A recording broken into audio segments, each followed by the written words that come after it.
अस्सलामुअलैकुम नाजरीन हजरात, चैनल को अभी सब्सक्राइब नहीं किया है तो चैनल को सब्सक्राइब कर लीजिए। साथ में बेल आइकन ज़रूर दबा दीजिए ताकि आने वाली वीडियो की नोटिफिकेशन आपको मिलती रहे।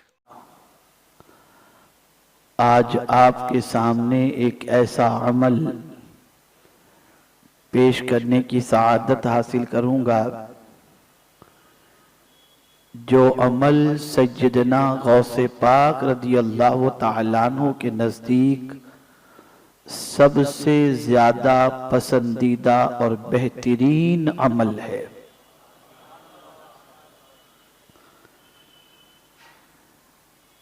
मेरे प्यारे आका सल्लल्लाहु तआला अलैहि वसल्लम के प्यारे दीवानों, कुरान मुक़द्दस अल्लाह रब्बुल इज़्ज़त जल्ल जलालहू की वो अजीम तरीन किताब है जिस किताब ने बनी आदम के किसी फर्द की जरूरत को नहीं छोड़ा, बल्कि हर एक इंसान की जरूरत और उस जरूरत की तकमील का माकूल एहतमाम फरमाया है।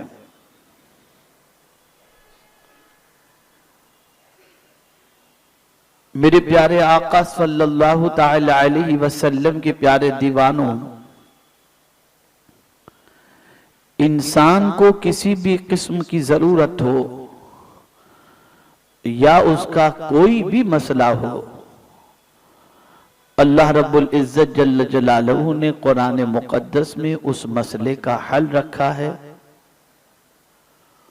और इंसान को खुशी में क्या करना चाहिए और जब उस पर इनाम व इकराम की बारिश हो तब उसे क्या करना चाहिए, और जब तंगदस्ती की जिंदगी गुजार रहा हो तब क्या करना चाहिए, उन सारी चीजों के हवाले से कुरान मुक़द्दस में ज़ाब्ते मौजूद हैं। इसी के साथ हर इंसान के साथ सुलूक के हवाले से कुरान ने ज़ाब्ते अता फरमाए। आप ये न तसव्वुर करना कि सारे इंसानों से मिलने के आदाब या गुफ्तगू के आदाब सिमिलर हों, नहीं। आपको बड़ों से मिलना है तो उस वक्त आपके मिलने का अंदाज क्या होना चाहिए, उनसे बात का लबो लहजा क्या होना चाहिए। माँ बाप से मिल रहे हैं, उनसे बात कर रहे हैं तो उस वक्त आपकी गुफ्तगू का लबो लहजा क्या होना चाहिए। किसी साइल के साथ आपका कोई मामला है तो उसके साथ आपका रवैया क्या होना चाहिए। किसी साहिब इख्तिदार के साथ आपके मिलने मिलाने का मामला हो तो उस वक्त आपका रवैया क्या होना चाहिए। कुरान हर सिलसिले में रहनुमाई करता है।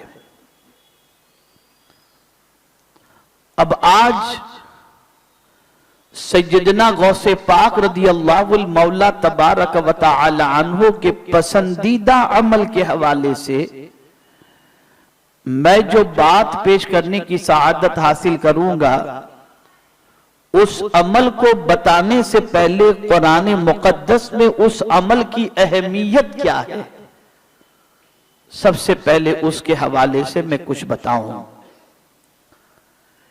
मेरे प्यारे आका सल्लल्लाहु तआला अलैहि वसल्लम के प्यारे दीवानों, सूरतुल हाक़्क़ा में रब्ब कदीर जल्ल जलालहू ने इरशाद फरमाया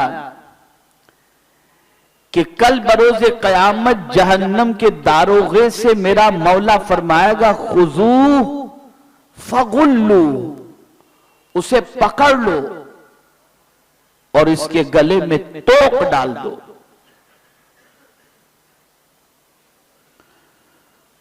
सुम्मल जहीम सल्लू,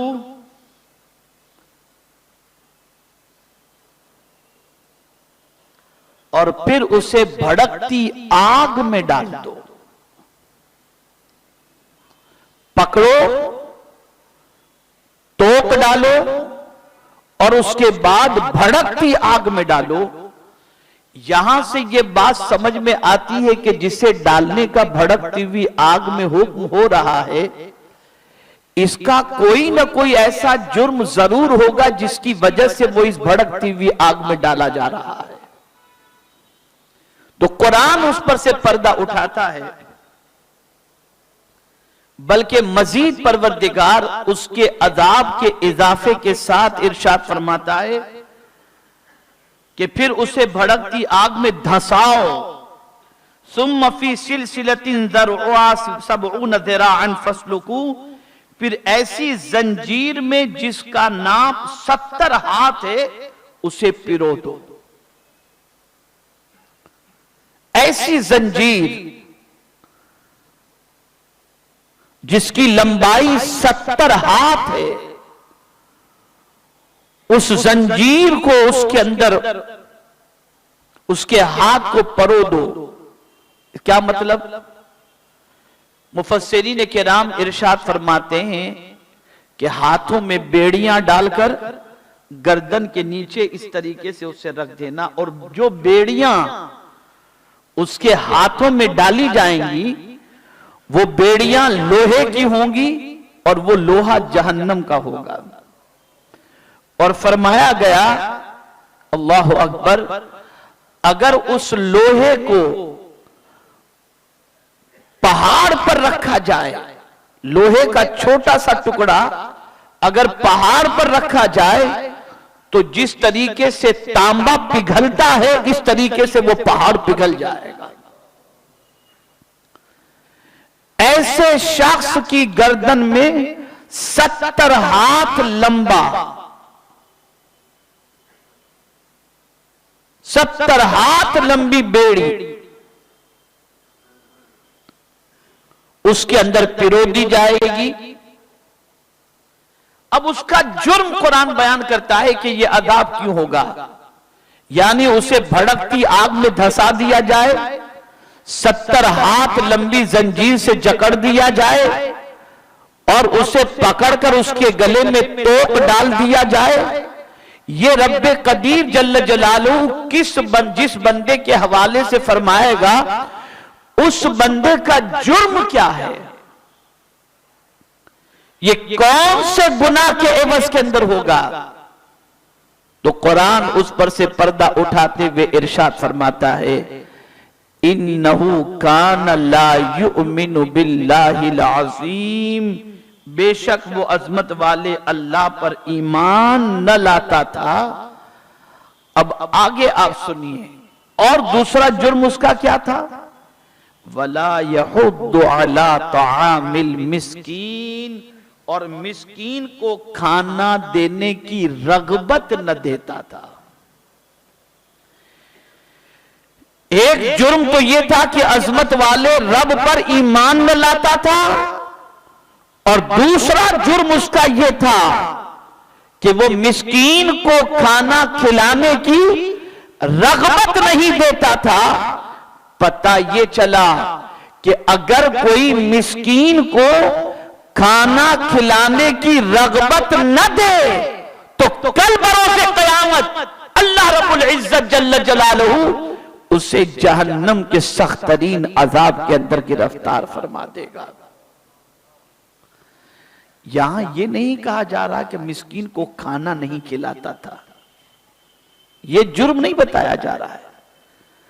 खाना न खिलाना यह तो जुर्म ठहरा ही, लेकिन खाने के लिए रगबत न दिलाना, यानी किसी से यह भी न कहना कि भाई ये मिस्कीन है जरा खाना खिला दो। अगर किसी मिस्कीन को भूखा देखकर किसी के पास इतना इंतजाम है कि वो मिस्कीन को खाना खिला सकता है तो उसे खिला देना चाहिए, और अगर इंतजाम नहीं है या वो नहीं खिलाना चाहता और किसी को कहता भी नहीं है कि ये मिस्कीन है जरा इसे खाना खिला देना, तो ऐसी बात न कहने वाला और मिस्कीन के खिलाने पर रगबत न दिलाने वाले को अल्लाह कल बरोज़े क़यामत जहन्नम के अंदर धंसा देगा।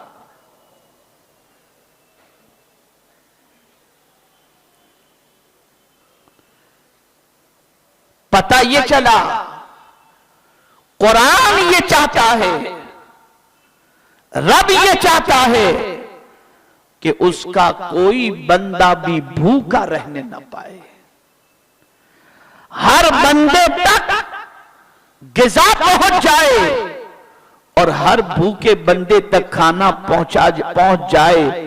और अगर तुम नहीं पहुंचा सकते तो खाना खिलाने के लिए अगर लोगों को राग़िब भी नहीं करते तो रग़बत न दिलाने पर क़यामत के दिन ये सख्त तरीन अज़ाब के अंदर गिरफ्तार बंदा किया जाएगा।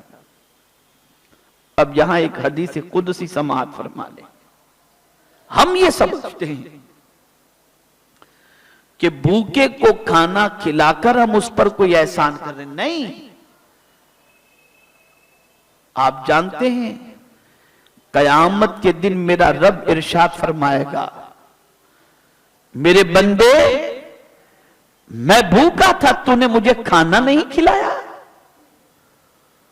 तो बंदा अर्ज करेगा, मेरे करीम तू तो खाने से पाक है, तू ही तो रोजी देने वाला है और तू ही तो खिलाने वाला है, तेरे खिलाने ही पर तो हम खाते थे, तू कैसे भूखा रह सकता है। तो मेरा रब जवाब में इरशाद फरमाएगा, मेरे बंदे मेरा फला बंदा भूखा था, अगर तू उसको खाना खिला देता तो उसके पास मुझे पा लेता, उसके पास मुझे पा लेता। और इसीलिए कुरान मुकद्दस में एक मकाम पर नहीं कई मकामात पर भूखों को खाना न खिलाने की सजाएं और न खिलाने वालों के सिलसिले में ज़ज्र तौबीख की गई है, न उभारने वालों के सिलसिले में। इसलिए जब कभी सोसाइटी के अंदर आप देखो, मुआशरे के अंदर देखो कि कोई भूखा है लेकिन आपकी कैपेसिटी इतनी नहीं कि आप उसके घर में अनाज पहुंचा सकें, तो आपको मुआशरे के अंदर कोई ऐसा लगता हो जो इसकी जरूरत को पूरा करके इसको खाना पहुंचा सकता हो और खिला सकता हो, और उसके बावजूद आपने लोगों को रग़बत न दिलाई, तो कल बरोज़े क़यामत सख्त तरीन अज़ाब के अंदर गिरफ्तार होना पड़ेगा। अब आइए सूरतुल माऊन,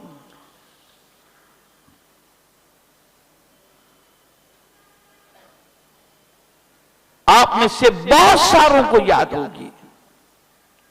अराइतल्लज़ी युकज़्ज़िबु बिद्दीन फ़ज़ालिकल्लज़ी यदउल यतीम वला यहुद्दु अला तआमिल मिस्कीन। यहां रब खिताब फरमा रहा है, क्या आपने देखा किसको? उन लोगों को जो दीन को झुठला रहे हैं। किसको झुठला रहे हैं? दीन को झुठलाने वालों को आपने देखा? कौन है दीन को झुठलाने वाले? तो कुरान मुकद्दस कहता है, फ़ज़ालिकल्लज़ी यदउल यतीम, जो यतीमों को धक्का मार के निकाल देते हैं। ये यतीमों को धक्का मार के निकालना ये आदमी उस वक्त करता है जब आदमी खुद को कुछ समझता है, या ताकतवर समझता है, या सरमाएदार समझता है, और यतीम को हकीर समझता है। मुफस्सिरीन ने बड़ी प्यारी बात फरमाई, इरशाद फरमाते हैं कि यतीम ही को धक्का क्यों मारता है? वजह यह होती है कि वो जानता है कि यतीम की तरफ से कोई बोलने वाला नहीं आएगा। वो जानता है कि यतीम की तरफ से कोई आवाज उठाने वाला नहीं आएगा। वो जानता है कि यतीम की तरफ से कोई फेवर करने वाला नहीं आएगा। ये बेसहारा है, ये बेबस है, सोसाइटी का कमजोर है। अगर मैंने धक्का मार दिया तो कोई बचाने वाला इसकी तरफ से न आएगा, न मुझसे कोई इंतकाम लेगा, इसलिए वो धक्का मारता है।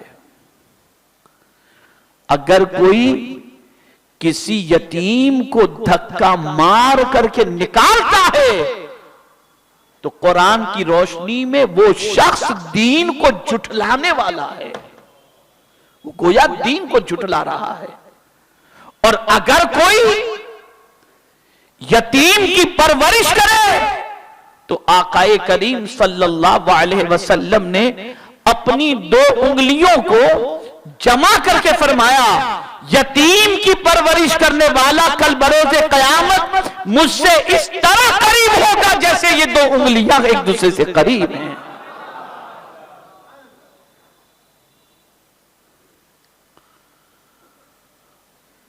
आज हम मुआशरे का जायजा ले सकते हैं, सोसाइटी का मुआयना कर सकते हैं, यतीमों के साथ सुलूक कैसा होता है। कुछ लोग तो ऐसे भी हैं जो यतीम का माल हजम कर जाते हैं,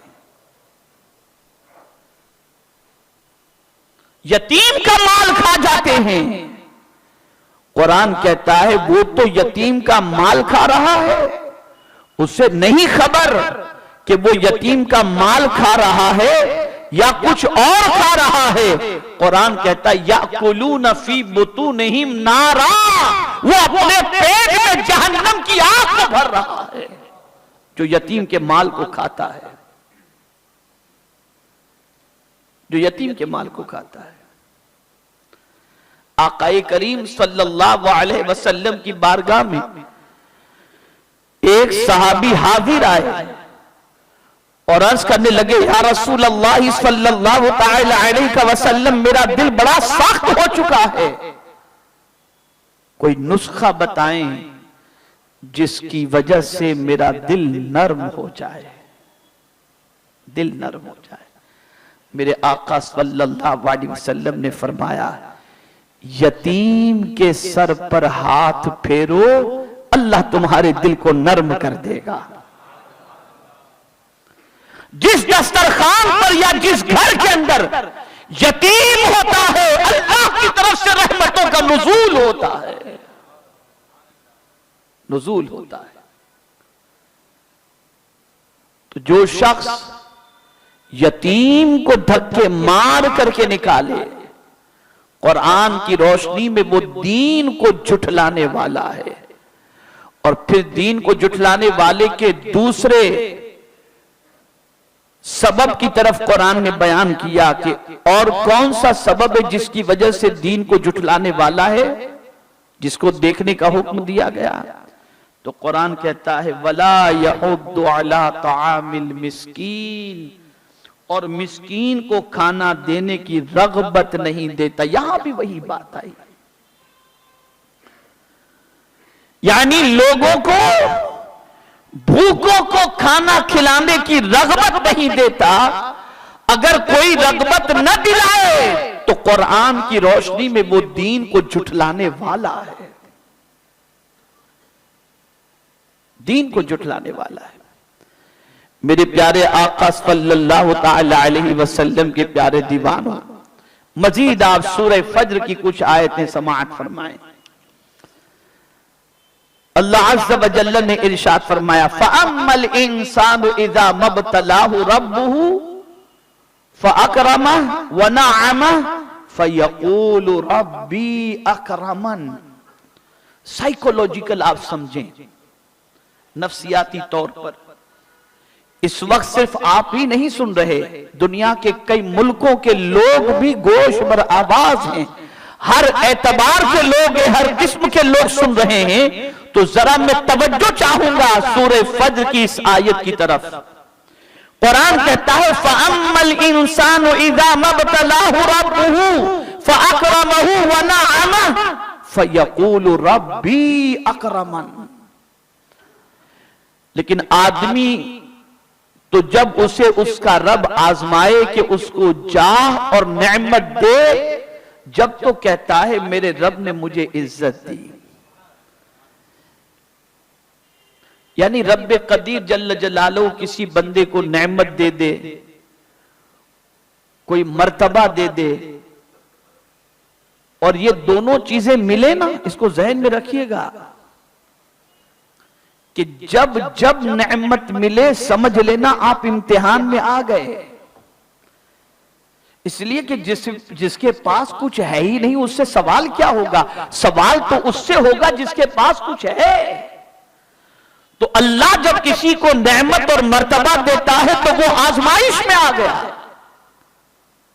तो जब नेमत मिलती है, जब मकाम मिलता है, जब मर्तबा मिलता है, तो बंदा फ्रेश होता है ना, थोड़ा सा मूड में होता है, थोड़ा सा उसका दिमाग आसमान पर भी होता है, खुश भी होता है, लय में होता है, लहर में होता है। तो उस वक्त वो क्या कहता है? फयकूल रब्बी अकरमन, रब ने मुझे इज्जत दी, रब ने मुझे इज्जत दी। आदमी यही कहता है। मुसलमान होगा, उसे ये चीजें मिलेंगी तो वो यही कहेगा रब ने मुझे इज्जत दी। व अम्मा इज़ा मब्तलाहु फक़दर अलैहि रिज़्क़ह फयक़ूलु रब्बी अहानन, और अगर आजमाए और उसका रिस्क उस पर तंग करे तो कहता है मेरे रब ने मुझे ख्वार किया। अब कभी परवरदिगार ने आजमाया, उसका रिस्क उसके ऊपर तंग कर दिया, तो अब बंदे की जबान से आप सुनेंगे, बंदा कहेगा मेरे रब ने मुझे ख्वार कर दिया, जलील कर दिया कि मेरा रिस्क तंग है। आज सोसाइटी में तंगी रिस्क की बुनियाद पर, माल की कमी और गुर्बत की बुनियाद पर बहुत सारे लोग ये कहते नजर आते हैं कि फलां इतने मजे में। अभी कुछ दिनों पहले की बात है, मुझसे एक साहब ने कहा यार ये फिल्म स्टार को देखिए, उनको कोई बीमारी नहीं, उनको कोई तकलीफ नहीं, कितना बैंक बैलेंस, कितना खर्चा कहते हैं, किस तरीके से ऐश के साथ रहते हैं। ये क्रिकेट के प्लेयर्स को देखिए कितना मजा करते हैं। ये फला क्रिकेटर जो है उसने अभी 100 करोड़ अपनी शादी में खर्च किया, और ये और वो ये सब, और यार अपने नमाज पढ़ते और अपने इतने परेशान। अरे मेरे भाई, ये क्या कम दौलत थे जो ईमान की अल्लाह ने हमें अता फरमाई है। इससे बड़ी भी कोई दौलत है? इससे बड़ा भी कोई सरमाया है? ये आरजी जिंदगी है, आरजी जिंदगी। यहां तो पैसा आना जाना है, बड़े बड़े करोड़पति फुटपाथ पे आ जाते हैं, और मौला चाहता है तो फुटपाथ वाले को बुलंदो बाला अता फरमा देता है मकाम। ये उसके दस्ते कुदरत में। तो बहुत सारे नेक लोग भी जब कभी रिस्क में तंगी होती है तो डायरेक्ट ये कहते हैं कि हमारे रब ने हमें ख्वार कर दिया, रब्बी अहानन, हमारे रब ने हमें ख्वार कर दिया।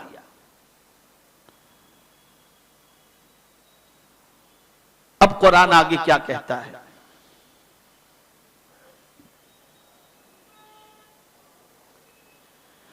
कुरान कहता है कि इन सारी वजूहात यानी ख्वार होने की वजह, जलील होने की वजह, रिस्क में तंगी की वजह यह भी हो सकती है कल्ला बल्ला तुकरिमूनल यतीम, यूं नहीं बल्कि तुम यतीम की इज्जत नहीं करते। यानी जब तुम्हारे पास माल आया था, दौलत आई थी, इक्तदार आया था, तब तुम्हारी पोजीशन ये थी कि तुमने उस वक्त यतीम की इज्जत नहीं की, यतीम का तुमने ख्याल नहीं किया, तो फिर उसके बाद तुम रिस्क की तंगी के शिकार हो गए। एक सबब यह बयान किया और दूसरा सबब बयान किया वला तहाद्दून अला तआमिल मिस्कीन, और आपस में एक दूसरे को मिस्कीन के खिलाने की रगबत नहीं देते। यानी तुम दूसरा जुर्म ये करते थे कि मिस्कीन को खाना खिलाने की आपस में एक दूसरे को रगबत नहीं देते। अब यहां मैं समझाता हूं और बात अच्छी तरह समझ में आएगी। जितनी भी बड़ी बड़ी दावतें होती हैं, एक मिस्कीन आपको नजर नहीं आएगा।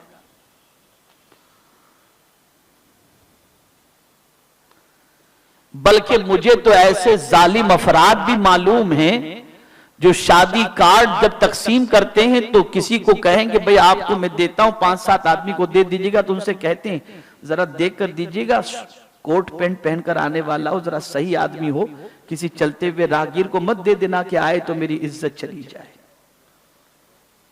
यानी आप गरीब को हकीर नजर से देख रहे हो, मिस्कीन को हकीर नजर से देख रहे हो, यतीम को हकीर नजर से देख, तो कुदरत फिर वो रिस्क को छीन लेता है।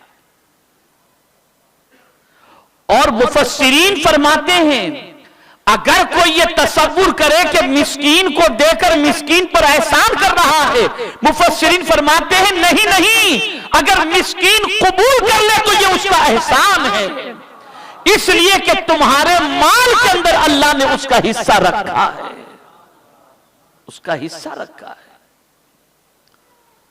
तो यहां ये बात वाज़ेह हो गई कि भूखों को खाना खिलाने के लिए उभारना चाहिए। आप खिला नहीं सकते तो किसी से कह दीजिए यार ये भूखा है, जरा इसे खाना खिला दो। आप अगर नहीं उभारेंगे तो ये सजाएं जो कुरान ने बयान की, इन सजाओं का न उभारने वाला मुस्तहिक हो जाएगा। तो यहां से एक और बात सामने आ गई कि भूखों को खाना खिलाना बहुत बड़ी नेकी है। मिस्कीन को खाना खिलाना यह बहुत बड़ी नेकी है। अब आइए गौसे पाक रज़ी अल्लाह ताला अन्हु से पूछते हैं कि आप बताइए, आप कुरान के बेहतरीन कारी हैं, मुफस्सिरे कुरान हैं, कुरान के असरार और रुमूज से वाकिफ हैं, अहादीस के असरार और रुमूज से वाकिफ हैं, शिकम में मादर से वली बन करके जलवागर हुए, आपके नजदीक सबसे अच्छा अमल कौन सा है? अब गौसे पाक क्या फरमाते सुनिए। सैयदना गौसे पाक रज़ी अल्लाह ताला अन्हु फरमाते हैं कि मैंने अमाल के दफ्तर को खंगाल करके देखा, मैंने अमाल के दफ्तर को खंगाल करके देखा कि जरा देखूं तो सही कि कौन सी नेकी सबसे अफजल है। तो फरमाते हैं मेरे नजदीक भूखों को खाना खिलाना ये नेकी सबसे अफजल व आला है, ये नेकी सबसे अफजल व आला। और गौसे पाक रज़ी अल्लाह ताला अन्हु फरमाते हैं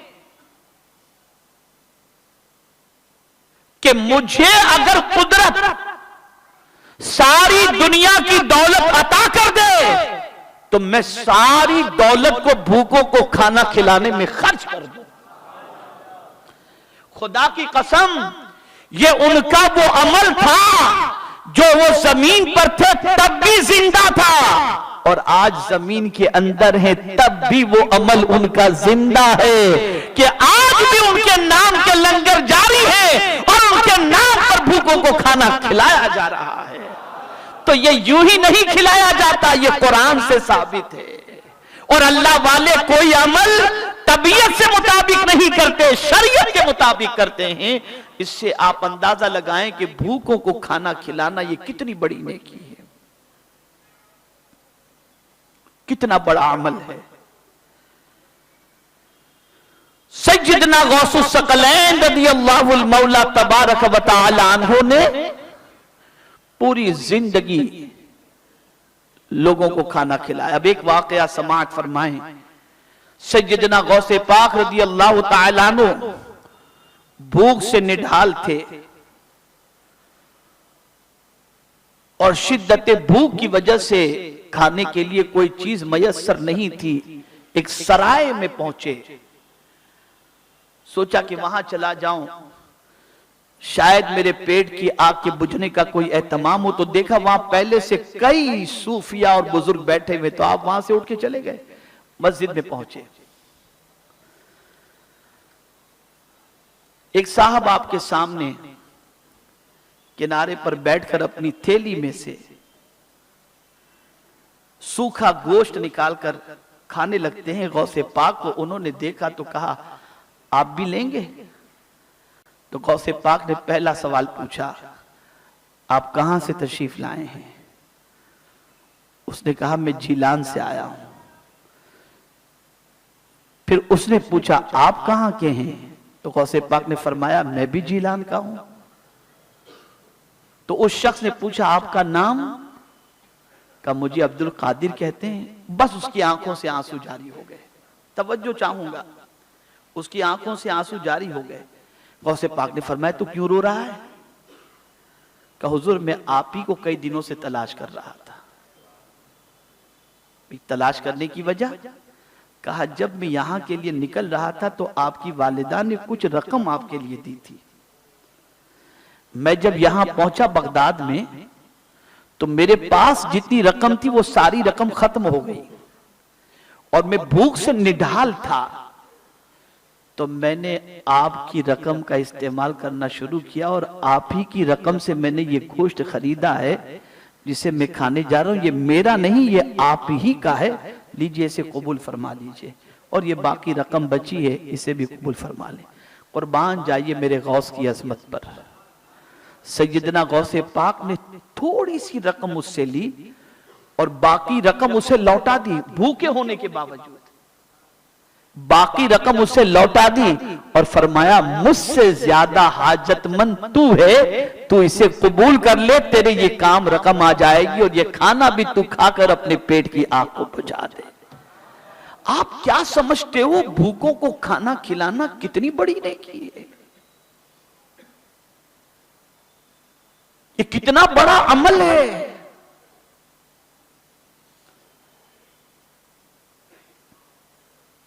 एक सूफी बुजुर्ग फरमाते हैं